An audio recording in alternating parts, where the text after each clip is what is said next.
આ લેખ ભગતસિંહે જેલમાં હતા ત્યારે લખ્યો હતો અને તે લાહોરના અખબાર ધ પીપલમાં 27 સપ્ટેમ્બર 1931ના રોજ પ્રકાશિત થયો હતો.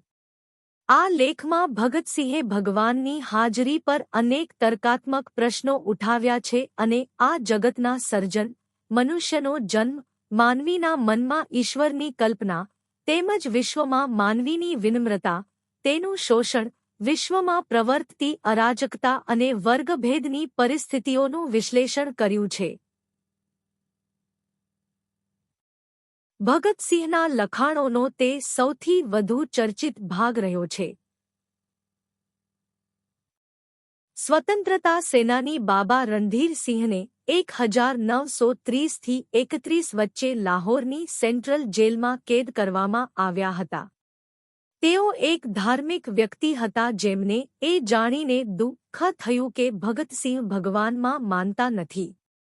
તેઓ ગમે તેમ કરીને ભગતસિંહની કોટડી સુધી પહોંચવામાં સફળ રહ્યા અને તેમને ભગવાનના અસ્તિત્વ વિશે સમજાવવાનો પ્રયાસ કર્યો. નિષ્ફળ જવા પર બાબા ગુસ્સે થયા અને બોલ્યા, તમારું મન ખ્યાતિથી બગડી ગયું છે અને તમે ઘમંડી બની ગયા છો જે કાળા પડદાની જેમ તમારી અને ભગવાનની વચ્ચે ઊભું છે. આ ટિપ્પણીના જવાબમાં ભગતસિંહે આ લેખ લખ્યો હતો. એક નવો પ્રશ્ન ઊભો થયો છે. શું હું કોઈ અહંકારને લીધે સર્વશક્તિમાન, સર્વવ્યાપી અને સર્વજ્ઞ ઈશ્વરના અસ્તિત્વમાં માનતો નથી? મારા કેટલાક મિત્રો કદાચ આ કહીને હું તેમના પર વધારે પડતો કબજો ધરાવતો નથી તેઓ મારી સાથેના તેમના ટૂંકા સંપર્કમાં એવા નિષ્કર્ષ પર આવવા આતુર છે કે ઈશ્વરના અસ્તિત્વને નકારીને હું ખૂબ જ દૂર જઈ રહ્યો છું અને મારા ગર્વે મને અવિશ્વાસ માટે કંઈક અંશે ઉશ્કેર્યો છે. હું ગર્વ નથી કરતો કે હું માનવીય નબળાઈઓથી ઘણો ઉપર છું. હું એક માણસ છું અને એથી વિશેષ કશું જ નહીં. તેનાથી વધુ હોવાનો દાવો કોઈ કરી શકે નહીં. મારામાં પણ આ નબળાઈ છે. અહંકાર પણ મારા સ્વભાવનો જ એક ભાગ છે. મારા સાથીઓમાં મને એક ઓટોક્રેટ કહેવામાં આવતો હતો. મારા મિત્ર શ્રી બટુકેશ્વર કુમાર દત્ત પણ ક્યારેક મને આવું કહેતા હતા. ઘણા પ્રસંગોએ મને મનસ્વી તરીકે બદનામ કરવામાં આવ્યો હતો. કેટલાક મિત્રો ફરિયાદ કરે છે અને ગંભીરતાથી કહું છું કે હું અજાણતા જ તેમના પર મારા મંતવ્યો લાદી દઉં છું અને મારી દરખાસ્તોનો સ્વીકાર કરું છું. આ વાત અમુક અંશે સાચી છે. હું તેનો ઇનકાર કરતો નથી. આને ઘમંડી કહી શકાય. અન્ય પ્રવર્તમાન અભિપ્રાયોની સરખામણીમાં આપણા પોતાના અભિપ્રાયની વાત કરીએ તો મને મારા મત પર ચોક્કસપણે ગર્વ છે. પરંતુ તે વ્યક્તિગત નથી. તે હોઈ શકે છે કે તે ફક્ત કોઈની શ્રદ્ધાનું કાયદેસરનું ગૌરવ છે અને તેને ઘમંડ કહી શકાય નહીં. અભિમાન એ પોતાની જાત પરના અયોગ્ય અભિમાનનો અતિરેક છે. શું તે આ ગેરવાજબી ગૌરવ છે જેણે મને નાસ્તિકતા તરફ દોરી ગઈ? અથવા કાળજીપૂર્વકના અભ્યાસ અને આ વિષય પર ચિંતન કર્યા પછી શું મને ભગવાનમાં વિશ્વાસ નથી? હું ક્યારેય સમજી શક્યો નથી કે કોઈ પણ વ્યક્તિના ઈશ્વરમાં શ્રદ્ધા રાખવાના માર્ગમાં પાયાવિહોણું અભિમાન કે ખાલી મિથ્યાભિમાન કેવી રીતે આડે આવી શકે છે. મારે સાચા અર્થમાં મહાન માણસની મહાનતાને ગણતરીમાં લેવી ન જોઈએ. આ ત્યારે જ બની શકે જ્યારે મેં થોડી કીર્તિ પ્રાપ્ત કરી હોય જેને હું કાં તો લાયક નથી અથવા તો તેના માટે જરૂરી ગુણો મારામાં ન હોય. અત્યાર સુધી તે અર્થપૂર્ણ છે. પરંતુ જે વ્યક્તિ ભગવાનમાં વિશ્વાસ રાખે છે તે અચાનક તેના અંગત અહંકારને કારણે તેનામાં વિશ્વાસ કરવાનું બંધ કરી દે છે તે કેવી રીતે છે? માત્ર બે જ માર્ગો શક્ય છે. કાં તો માણસ પોતાની જાતને ઈશ્વરનો હરીફ માનવા માંડે છે અથવા તો તે પોતાની જાતને ઈશ્વર માનવા લાગે છે. આ બંને કિસ્સાઓમાં તે સાચા નાસ્તિક બની શકતો નથી. પ્રથમ કિસ્સામાં તે તેના હરીફના અસ્તિત્વને નકારતો નથી. બીજા તબક્કામાં પણ તે એક ચેતનાના અસ્તિત્વને ધારણ કરે છે જે પ્રકૃતિની તમામ પ્રવૃત્તિઓ પડદા પાછળથી ચલાવે છે. હું તે સર્વશક્તિમાન પરમાત્માના અસ્તિત્વને જ નકારું છું. તે ઘમંડ નથી જેણે મને નાસ્તિકતાના સિદ્ધાંતને અપનાવવા માટે પ્રેરિત કર્યો. હું ન તો હરીફ છું, ન તો અવતાર છું, ન તો ખુદ દિવ્ય છું. આ આરોપનું ખંડન કરવા માટે ચાલો આપણે તથ્યો તરફ નજર કરીએ. મારા આ મિત્રોના કહેવા પ્રમાણે દિલ્હી બોમ્બ કેસ અને લાહોર ષડયંત્ર કેસ દરમિયાન મને જે બિનજરૂરી પ્રસિદ્ધિ મળી હતી તેના કારણે કદાચ હું ઘમંડી બની ગયો છું. મારો નાસ્તિકતાવાદ કોઈ તાજેતરના મૂળનો નથી. જ્યારે હું યુવાન હતો ત્યારે મેં ભગવાનમાં વિશ્વાસ કરવાનું બંધ કરી દીધું હતું.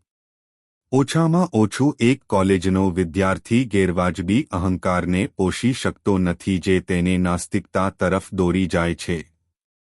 જો કે મને કેટલાક શિક્ષકોનો શોખ હતો, પરંતુ કેટલાકને હું પસંદ નહોતી. પરંતુ હું ક્યારેય ખૂબ મહેનતુ અથવા અભ્યાસુ વિદ્યાર્થી રહ્યો નથી. અહંકાર જેવી લાગણીમાં ફસાઈ જવાની કોઈ તક જ નહોતી. હું ખૂબ જ શરમાળ છોકરો હતો અને ભવિષ્ય વિશે કંઈક અંશે નિરાશાવાદી સ્વભાવનો હતો. મારા બાબા, જેમના પ્રભાવ હેઠળ હું મોટો થયો છું, તે એક રૂઢિચુસ્ત આર્ય સમાજી છે. આર્ય સમાજ એ નાસ્તિક સિવાય બીજું કશું જ નથી. પ્રાથમિક શિક્ષણ પૂરું કર્યા પછી હું લાહોરની D.A.V. સ્કૂલમાં જોડાયો અને તેની હોસ્ટેલમાં આખું વર્ષ રહ્યો. ત્યાં હું સવાર સાંજની પ્રાર્થના ઉપરાંત કલાકો સુધી ગાયત્રી મંત્રનો જાપ કરતો હતો. હું તે દિવસોમાં સંપૂર્ણ ભક્ત હતો. બાદમાં હું મારા પિતા સાથે રહેવા લાગી. જ્યાં સુધી ધાર્મિક રૂઢિચુસ્તતાની વાત છે, તે ઉદારવાદી છે. તેમના ઉપદેશોએ મને સ્વતંત્રતાના હેતુ માટે મારું જીવન સમર્પિત કરવાની પ્રેરણા આપી. પણ તેઓ નાસ્તિક નથી. તેમને ભગવાન પર દ્રઢ વિશ્વાસ હોય છે. તેમણે મને દરરોજ પ્રાર્થના કરવા માટે પ્રોત્સાહિત કર્યો. આ રીતે જ મારો ઉછેર થયો. અસહકારની ચળવળના દિવસો દરમિયાન તેઓ નેશનલ કોલેજમાં જોડાયા હતા. અહીંથી જ મેં બધી જ ધાર્મિક સમસ્યાઓ વિશે, ઈશ્વરના અસ્તિત્વ વિશે પણ ઉદારતાથી વિચારવાનું અને તેની ટીકા કરવાનું શરૂ કર્યું. પણ હું તો હજી પણ દૃઢપણે આસ્તિક હતો. ત્યાં સુધીમાં મારા લાંબા વાળ હતા. જો કે શીખ ધર્મ અથવા અન્ય ધર્મોની પૌરાણિક કથાઓ અને સિદ્ધાંતોમાં હું ક્યારેય વિશ્વાસ કરી શક્યો ન હતો. પણ મને ઈશ્વરના અસ્તિત્વમાં દૃઢ શ્રદ્ધા હતી. પાછળથી હું રિવોલ્યુશનરી પાર્ટીમાં જોડાયો.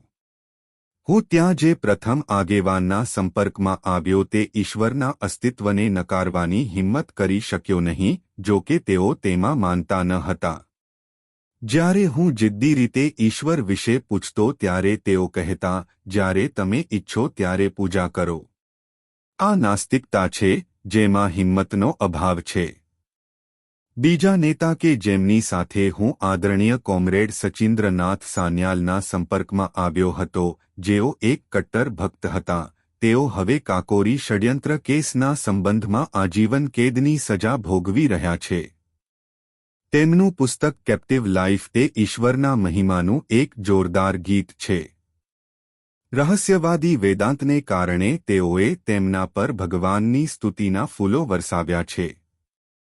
1925ની 28 જાન્યુઆરીએ સમગ્ર ભારતમાં જે ધ રિવોલ્યુશનરી પત્રિકાનું વિતરણ કરવામાં આવ્યું તે તેમના બૌદ્ધિક શ્રમનું પરિણામ છે. તે સર્વશક્તિમાન અને તેમની લીલા અને કાર્યોની પ્રશંસા કરે છે. ઈશ્વર પરનો મારો અવિશ્વાસ ક્રાંતિકારી પક્ષમાં પણ ફાટી નીકળ્યો નહીં. કાકોરીના ચારેય શહીદોએ તેમના અંતિમ દિવસો સ્તોત્રો અને પ્રાર્થનાઓમાં વિતાવ્યા હતા. રામપ્રસાદ બિસ્મિલ એક રૂઢિચુસ્ત આર્ય સમાજી હતો. સમાજવાદ અને સામ્યવાદનો બહોળો અભ્યાસ કરવા છતાં રાજેન લાહિરી ઉપનિષદો અને ગીતાના શ્લોકોનું પઠન કરવાની તેમની ઈચ્છાને દબાવી શક્યા નહીં. મેં તેમનામાંની એક જ વ્યક્તિને જોઈ જેણે કદી પ્રાર્થના ન કરી અને કહ્યું, તત્વજ્ઞાન મનુષ્યની નબળાઈ કે જ્ઞાનની મર્યાદામાંથી ઉદ્ભવે છે, તે દેશનિકાલની આજીવન કેદની સજા પણ ભોગવી રહ્યો છે. પરંતુ તેમણે ક્યારે ઈશ્વરના અસ્તિત્વને નકારવાની હિંમત કરી નહીં. આ સમય સુધી હું માત્ર એક રોમેન્ટિક આદર્શવાદી ક્રાંતિકારી હતો. અત્યાર સુધી અમે બીજાને ફોલો કરતા હતા. હવે જવાબદારી ઉપાડવાનો સમય આવી ગયો હતો.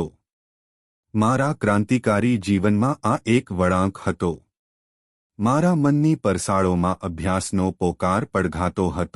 વિરોધીઓ દ્વારા રજૂ કરવામાં આવેલી દલીલોનો સામનો કરવા માટે અભ્યાસ. તમારા અભિપ્રાયની તરફેણમાં દલીલ કરવામાં સમર્થ થવા માટે આગળ વાંચો. મેં વાંચવાનું શરૂ કર્યું. આ શુદ્ધ મારા જૂના વિચારો અને માન્યતાઓને અદ્ભુત રીતે શુદ્ધ કરવામાં આવી હતી. રોમેન્ટિકનું સ્થાન ગંભીર વિચારોએ લીધું હતું. હવે કોઈ રહસ્યવાદ નથી, કોઈ અંધશ્રદ્ધા નથી. વાસ્તવવાદ જ અમારો પાયો બની ગયો. મને વિશ્વ ક્રાંતિના ઘણા આદર્શો વિશે વાંચવાની એક મહાન તક મળી. મેં અરાજકતાવાદી નેતા બકુનીન, કેટલાક માર્ક્સ, સામ્યવાદના જનક એવા માર્ક્સને વાંચ્યા, પણ લેનિન, ટ્રોટ્સ્કી અને બીજા લોકો કે જેમણે તેમના દેશમાં સફળતાપૂર્વક ક્રાંતિ લાવી. તેઓ બધા નાસ્તિક હતા. પાછળથી મને નિર્લંબા સ્વામીનું પુસ્તક સહજ જ્ઞાન જોવા મળ્યું.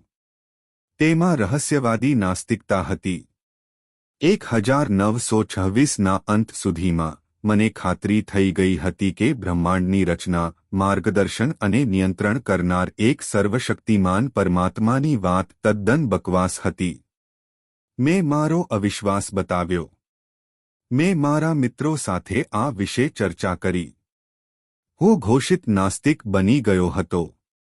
1927ના મે માસમાં મારી લાહોરમાં ધરપકડ કરવામાં આવી. મારે 1 મહિનો રેલવે પોલીસના લોકઅપમાં પસાર કરવો પડ્યો. પોલીસ અધિકારીઓએ મને કહ્યું કે જ્યારે કાકોરી દળ પર કેસ ચાલી રહ્યો હતો ત્યારે હું લખનૌમાં હતો. મેં તેમને બચાવવાની યોજના પર ચર્ચા કરી હતી કે અમે તેમની સંમતિ મેળવ્યા પછી કેટલાક બોમ્બ મેળવ્યા હતા કે 1927માં દશેરાના પ્રસંગે તેમાંથી એક બોમ્બ પરીક્ષણ માટે ટોળા પર ફેંકવામાં આવ્યો હતો. કે જો હું ક્રાંતિકારી પક્ષની પ્રવૃત્તિઓને ઉજાગર કરતું નિવેદન કરીશ તો મારી ધરપકડ કરવામાં આવશે નહીં અને ઉલટાનું મને કોર્ટમાં બાતમીદાર તરીકે રજૂ કર્યા વિના મુક્ત કરવામાં આવશે અને ઇનામ આપવામાં આવશે. હું ઓફર પર હસી પડ્યો. આ બધું નકામું હતું. જે લોકો પાસે આપણા જેવા વિચારો છે તેઓ તેમના નિર્દોષ લોકો પર બોમ્બ ફેંકતા નથી. એક દિવસ સવારે સીઆઈડીના સિનિયર સુપ્રિન્ટેન્ડન્ટ શ્રી ન્યુમેને કહ્યું હતું કે જો હું આવું નિવેદન નહીં કરું તો કાકોરી કેસમાં બળવો કરવાનું કાવતરું ઘડવા બદલ અને દશેરાના રમખાણોમાં થયેલી ક્રૂર હત્યાઓ બદલ મારી સામે કેસ ચલાવવાની ફરજ પડશે અને મને દોષિત ઠરાવીને મને ફાંસીએ લટકાવી દેવા માટે તેમની પાસે પૂરતા પુરાવા છે. એ દિવસથી કેટલાક પોલીસ અધિકારીઓએ મને નિયમ પ્રમાણે બંને વખત ઈશ્વરની સ્તુતિ કરવા પ્રેરવાનું શરૂ કર્યું. પણ હવે હું નાસ્તિક બની ગયો હતો. હું મારી જાતે જ નક્કી કરવા માંગતો હતો કે શું હું શાંતિ અને આનંદના દિવસોમાં નાસ્તિક હોવાની બડાઈ મારી શકું કે પછી કપરા સમયમાં પણ હું એ સિદ્ધાંતોને વળગી રહી શકું. ઘણો વિચાર કર્યા પછી મેં નક્કી કર્યું કે ઈશ્વરમાં શ્રદ્ધા રાખીને પ્રાર્થના કરી શકું એવો કોઈ રસ્તો જ નથી. ના, મેં તે એક ક્ષણ માટે પણ કર્યું નથી. તે જ ખરી કસોટી હતી અને હું સફળ થયો. હવે હું એક કટ્ટર અવિશ્વાસી હતો અને ત્યારથી જ સતત રહ્યો છું. આ કસોટીને પહોંચી વળવું એ સહેલું કામ નહોતું. શ્રદ્ધા દુઃખને હળવું કરે છે. તે તેમને સુખદ પણ બનાવી શકે છે. ઈશ્વરમાં માણસને એક મહાન આરામદાયક ભૂમિ મળી શકે છે. તેના વિના મનુષ્ય પોતાની જાત ઉપર આધાર રાખવો પડે છે. તોફાન અને તોફાનની વચ્ચે તમારા પગ પર ઊભા રહેવું એ બાળકોની રમત નથી. કસોટીના આ સમયમાં જો અહંકાર હોય તો તેનું બાષ્પીભવન થઈ જાય છે અને માણસ તેની શ્રદ્ધાને નકારવાની હિંમત કરતો નથી. જો તે કરે છે તો તે નિષ્કર્ષ તરફ દોરી જાય છે કે તેની પાસે ફક્ત અહંકાર જ નહીં પણ બીજી કોઈ શક્તિ છે. બરાબર આજની સ્થિતિ એવી જ છે. ચુકાદો સંપૂર્ણપણે જાણીતો છે. એક અઠવાડિયાની અંદર એવી જાહેરાત કરવામાં આવશે કે હું મારું જીવન એક કારણસર આપવા જઈ રહ્યો છું. આ વિચાર સિવાય બીજું શું આશ્વાસન હોઈ શકે? ભગવાનમાં માનનાર હિન્દુ પુનર્જન્મ પર રાજા બનવાની આશા રાખી શકે છે. એક મુસ્લિમ અથવા ખ્રિસ્તી સ્વર્ગમાં જે વૈભવી વસ્તુઓનો આનંદ માણવાની આશા રાખે છે અને તેના દુઃખ અને બલિદાનોના પુરસ્કારનું સ્વપ્ન જોઈ શકે છે.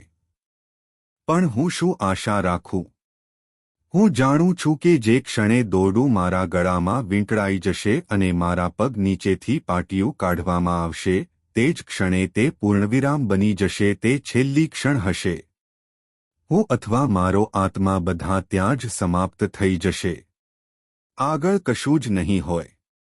એક ટૂંકું સંઘર્ષમય જીવન જેની આવી કોઈ ભવ્ય પરાકાષ્ઠા નથી તે પોતે જ એક પુરસ્કાર હશે જો મારામાં તેને તે રીતે જોવાની હિંમત હોત.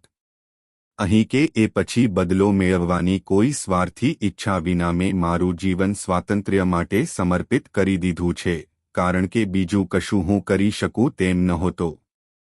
જે દિવસે આપણને આ વલણના ઘણા સ્ત્રી પુરુષો મળે છે જે પુરુષની સેવા અને પીડિત માનવતાની મુક્તિ સિવાય અન્ય કોઈ પણ બાબતમાં પોતાનું જીવન સમર્પિત કરી શકતા નથી, તે દિવસ છે જ્યારે મોક્ષની યુગની શરૂઆત થશે. તેઓ શોષકો, દમનકારો અને અત્યાચારીઓને પડકારવા માટે પ્રોત્સાહિત થશે. એટલા માટે નહીં કે તે રાજા બનવા માંગે છે અથવા અહીં અથવા પછીના જન્મમાં અથવા મૃત્યુ પછી સ્વર્ગમાં કોઈ અન્ય પુરસ્કાર મેળવવા માંગે છે. માનવતાના ગળામાંથી ગુલામીની ધૂંસરીને ફેંકી દેવા અને મુક્તિ અને શાંતિ સ્થાપિત કરવા માટે તેઓએ આ માર્ગ અપનાવવો જ જોઈએ. શું તેઓ એવા માર્ગ પર ચાલશે કે જે પોતાને માટે જોખમી છે પરંતુ તેમના મહાન આત્મા માટે એકમાત્ર કલ્પનાશીલ માર્ગ છે? શું આ ઉમદા હેતુ પ્રત્યેના તેમના ગૌરવનું ઘમંડ તરીકે ખોટું અર્થઘટન કરવામાં આવશે? આવા દ્વેષપૂર્ણ વિશેષણો બોલવાની હિંમત કોણ કરે? તે કાં તો મૂર્ખ છે અથવા ચાલાક છે. આપણે તેને ક્ષમા આપવી જોઈએ કારણ કે તે એ હૃદયમાં રહેલા ઊંચા વિચારો, લાગણીઓ, આવેગો અને ઊંડાણને અનુભવી શકતો નથી. તેનું હૃદય માંસના ટુકડા જેટલું મરી ગયું છે. અન્ય સ્વાર્થી હિતોના ભૂતના પડહાયાથી તેની આંખો નબળી પડી ગઈ છે. પોતાની જાત પર વિશ્વાસ કરવાનો ગુણ હંમેશા ઘમંડી કહી શકાય. તે દુઃખદ અને પીડાદાયક છે, પરંતુ તેનો અર્થ શું છે? ટીકા અને સ્વતંત્ર વિચારસરણી એ ક્રાંતિકારીના બે આવશ્યક ગુણો છે. કારણ કે આપણા પૂર્વજોએ પરમાત્મામાં શ્રદ્ધા રાખી હતી. તેથી જે કોઈ પણ સત્યમાની તે માન્યતા અથવા તે પરમાત્માના અસ્તિત્વને પડકારે છે તે વિધર્મી, દેશદ્રોહી કહેવામાં આવશે. જો તેની દલીલો એટલી બધી નિરર્થક હોય કે તર્કથી તેનું ખંડન ન કરી શકાય અને તેની શ્રદ્ધા એટલી પ્રબળ હોય કે ઈશ્વરના ક્રોધની આપત્તિઓના ભયથી તેને દબાવી શકાય નહીં, તો તેને ઘમંડી તરીકે વખોડી કાઢવામાં આવશે.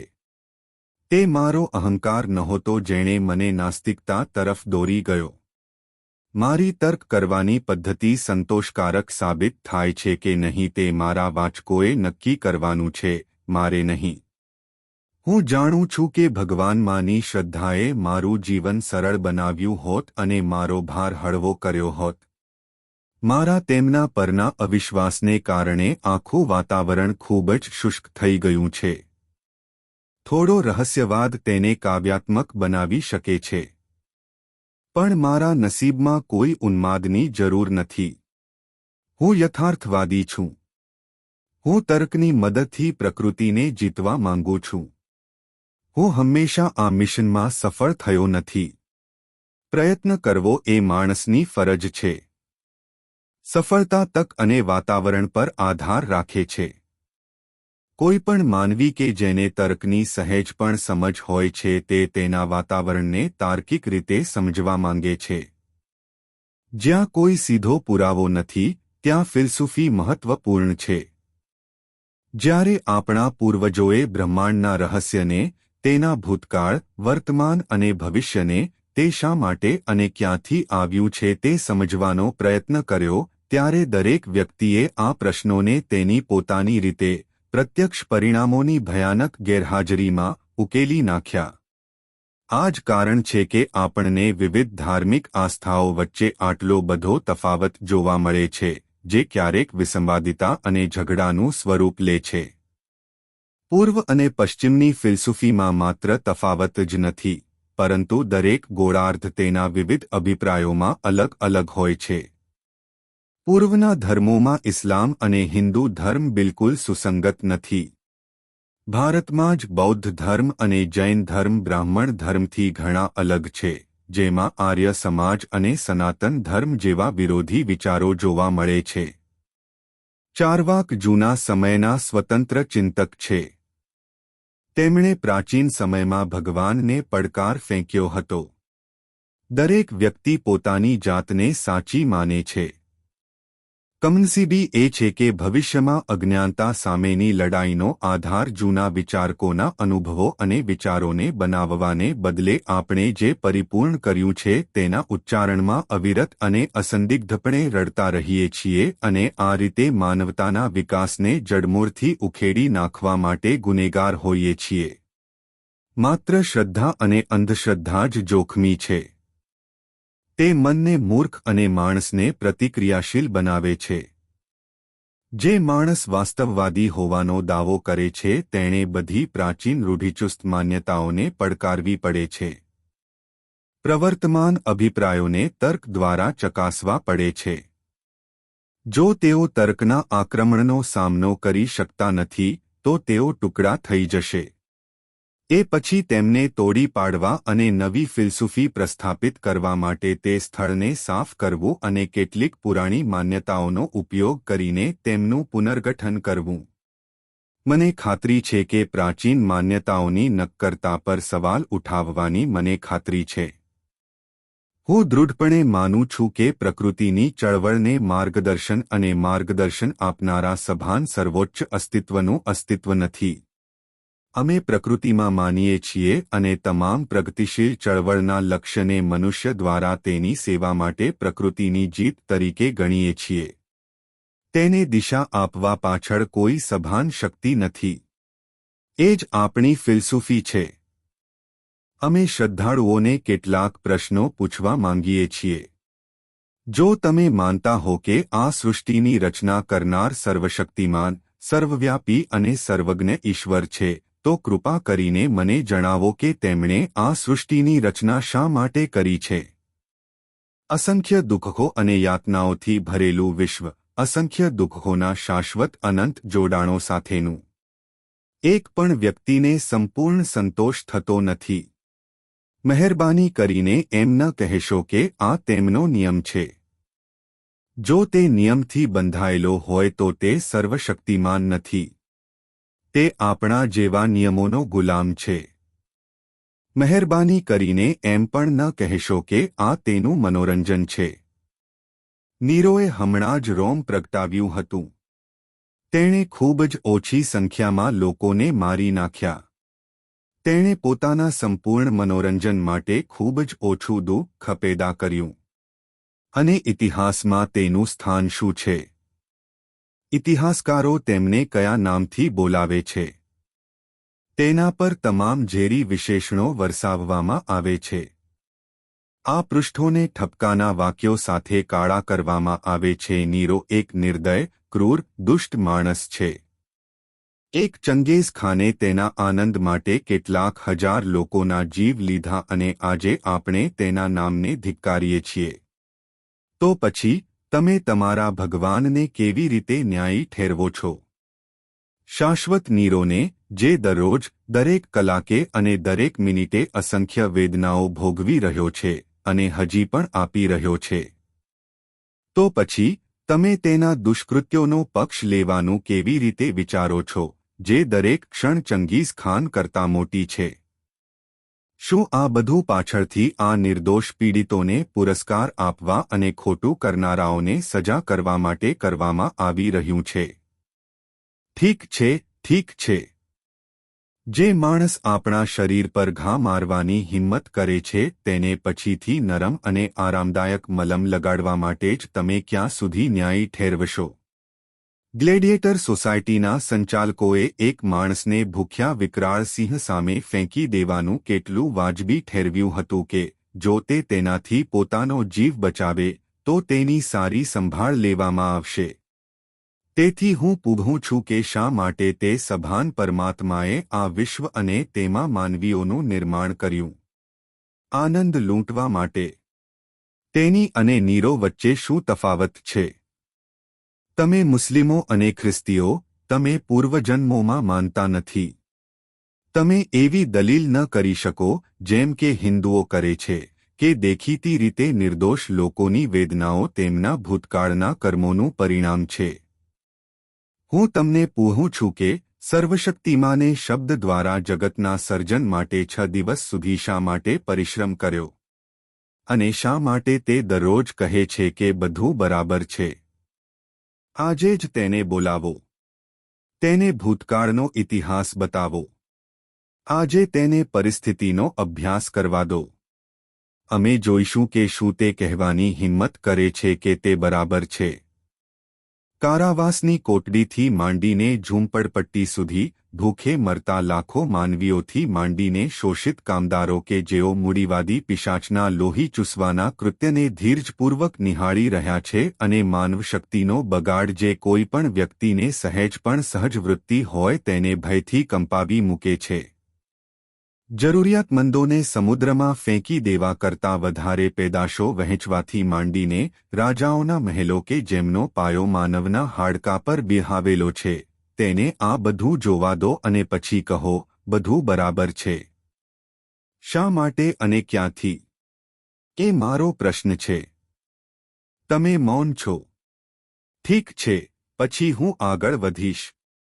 અને તમે હિન્દુઓ, તમે કહો છો કે જેઓ આજે સહન કરી રહ્યા છે તેઓ તેમના પૂર્વજન્મના પાપી છે અને આજના જુલમ કરનારાઓ તેમના પૂર્વજન્મમાં ઋષિમુનિઓ હતા, તેથી તેઓ સત્તાનો આનંદ માણી રહ્યા છે.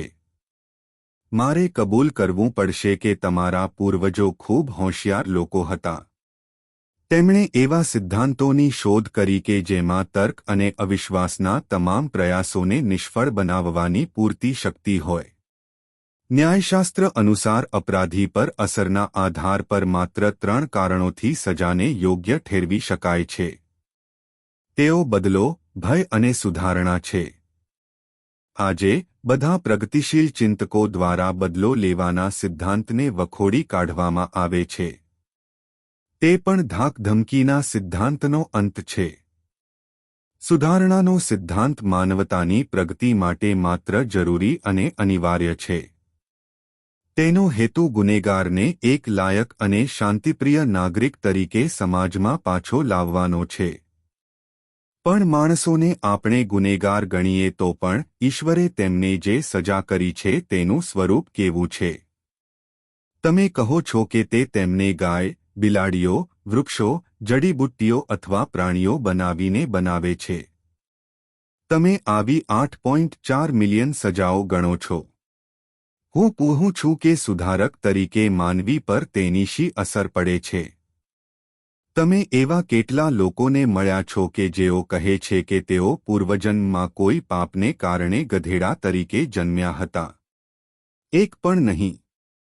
તમારા પુરાણોમાંથી દૃષ્ટાંતો ન આપો. તમારી પૌરાણિક કથાઓ માટે મારી પાસે કોઈ સ્થાન નથી. અને પછી શું તમે જાણો છો કે આ વિશ્વનું સૌથી મોટું પાપ ગરીબ હોવું છે? ગરીબી એક અભિશાપ છે. આ એક સજા છે. હું પૂછું છું કે જે અનિવાર્યપણે માણસને વધુ ગુનાઓ કરવા માટે ફરજ પાડે છે તે ફોજદારી પદ્ધતિની આપણે કેટલી હદે પ્રશંસા કરીશું? શું તમારા ઈશ્વરે આ વિશે વિચાર્યું નથી કે પછી માનવતા દ્વારા સહન ન કરી શકાય તેવી વેદના સહન કરવાના ભોગે તેણે અનુભવમાંથી આ બધી બાબતો શીખવી જોઈએ. તમે શું માનો છો કે કોઈ વ્યક્તિનો જન્મ કોઈ ગરીબ કે અભણ પરિવારમાં થયો હોય, જેમ કે ચમાર કે સફાઈ કામદારને, ત્યાં તેનું ભાગ્ય શું હશે? કારણ કે તે ગરીબ છે, તે ભણી શકતો નથી. તેના સમોવડિયાઓ દ્વારા તેને ધિક્કારવામાં આવે છે અને ત્યજી દેવામાં આવે છે, જેઓ ઉચ્ચ જાતિમાં જન્મ્યા હોવાથી પોતાને શ્રેષ્ઠ માને છે. તેમની અજ્ઞાનતા, તેમની ગરીબી અને તેમની સાથે કરવામાં આવેલા વર્તનને કારણે તેમનું હૃદય સમાજ પ્રત્યે નિર્દય બની જાય છે. જો તે પાપ કરશે તો તેનું પરિણામ કોણ ભોગવશે? હે ભગવાન, એ પોતે જ છે કે સમાજના રહસ્યવાદીઓ અને જેમને ઘમંડી બ્રાહ્મણો જાણી જોઈને અજ્ઞાની રાખતા હતા અને જેમને તમારા જ્ઞાનના પવિત્ર ગ્રંથો વેદોમાંથી થોડા વાક્યો સાંભળ્યા હતા, તેથી જેમના કાનમાં પીગળેલી શિશુનો પ્રવાહ સહન કરવો પડ્યો હતો, તેમને જે સજા કરવામાં આવી હતી તેમને શું? જો તેઓ કોઈ ગુનો કરે છે તો તેના માટે જવાબદાર કોણ હશે અને તેમનો ફટકો કોણ સહન કરશે? મારા પ્રિય મિત્રો, આ સિદ્ધાંતો વિશેષાધિકૃત માણસોની શોધ છે. તેઓ આ સિદ્ધાંતોના આધારે તેમની કબજે કરેલી સત્તા, મૂડી અને શ્રેષ્ઠતાને ન્યાયી ઠેરવે છે. અપ્ટન સિન્કલેરે લખ્યું છે, માણસને અમરત્વમાં વિશ્વાસ અપાવો અને પછી તેની બધી સંપત્તિ છીનવી લો, તે બડબડ કર્યા વિના આ કામમાં તમારી મદદ કરશે. જેલો, ફાંસી, ચાબખા અને આ સિદ્ધાંતો ધર્મના ઉપદેશકો અને સત્તાના માલિકોના જોડાણમાંથી ઉદ્ભવે છે. હું પૂરું છું, તમારો સર્વશક્તિમાન ઈશ્વર. ઈશ્વર, દરેક માણસ જ્યારે પાપ કે ગુનો કરવા જતો હોય ત્યારે તેને રોકતો કેમ નથી? તે ખૂબ જ સરળતાથી કરી શકે છે. શા માટે તેમણે લડતા રાજાઓની લડાઈનો અંત ન આણ્યો અને આ રીતે માનવજાત પરના વિશ્વયુદ્ધની આપત્તિઓમાંથી તેમને બચાવ્યા? શા માટે તેમણે અંગ્રેજોના મનમાં ભારતને મુક્ત કરાવવાની ભાવના પેદા ન કરી? શા માટે તેણે મૂડીવાદીઓના હૃદયમાં તેમની ખાનગી મિલકતના હક્કો છોડી દેવાના પરોપકારી ઉત્સાહને પેદા ન કરવો જોઈએ અને આ રીતે સમગ્ર કામદાર વર્ગને જ નહીં પરંતુ સમગ્ર માનવ સમાજને મૂડીવાદની જંજીરોમાંથી મુક્ત કરવો જોઈએ? તમે સમાજવાદની વ્યવહારિકતા પર દલીલ કરવા માંગો છો. અમલ કરવા માટે હું તે તમારા સર્વશક્તિમાન પર છોડું છું. જ્યાં સુધી સામાન્ય સારાની વાત છે, ત્યાં સુધી લોકો સમાજવાદના ગુણોમાં વિશ્વાસ કરે છે. તેઓ સદ્ધર ન હોવાના બહાને તેનો વિરોધ કરે છે.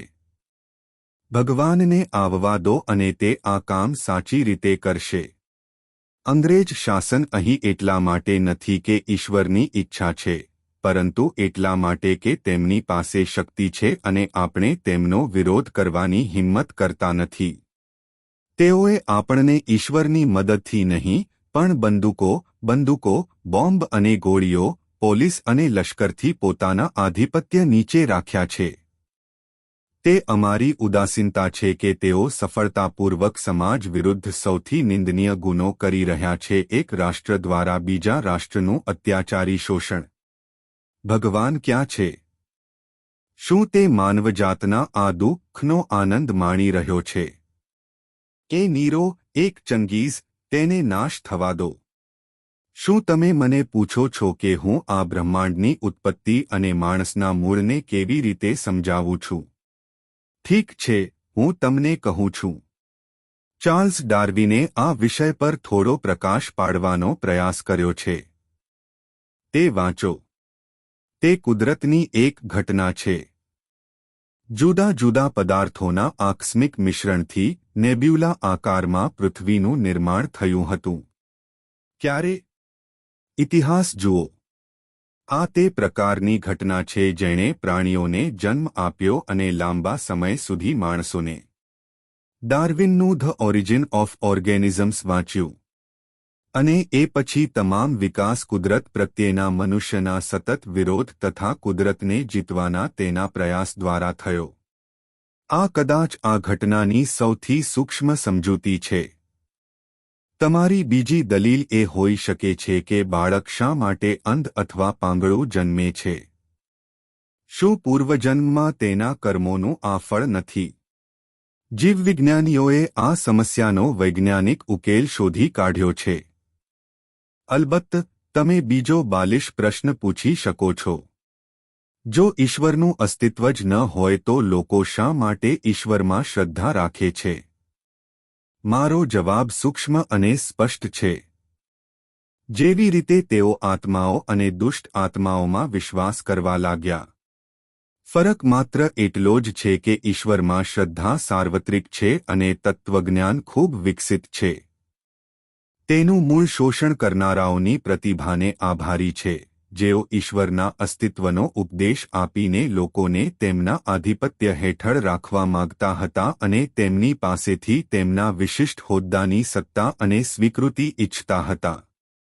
બધા ધર્મો, સંપ્રદાયો અને આવી અન્ય સંસ્થાઓ ક્રૂર અને શોષણકારી સંસ્થાઓ, વ્યક્તિઓ અને વર્ગોને ટેકો આપે છે. રાજા સામે બળવો કરવો એ દરેક ધર્મમાં હંમેશા પાપ રહ્યું છે.